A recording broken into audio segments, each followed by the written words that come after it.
ከአዘዞ ጀምሮ እስከ ፒያሳ የተጀመረው የኮሪደር ስራ ጎንደር ዳግም ለመወለድ እያማጠች እንደሆነ ያሳያል።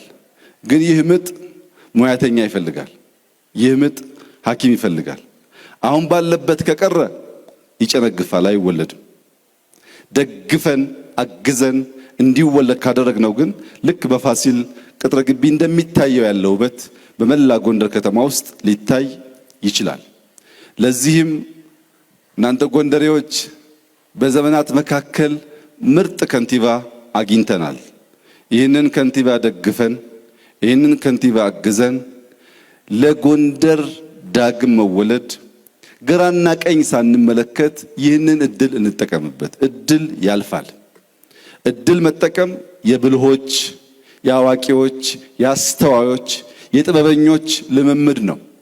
አሁን እንልማ እንቀየር ሲባል በየዋህነት ባለማስተዋል ተበታትነን ሀገር እንዳይሰራ ከምናደርግ ጎንደርን ዳግም በመስራት ጉዳይ ሁላችንም የጋራ አቋም ይዘን በሌላው ጉዳይ ችግር የለውም እንለያዩ።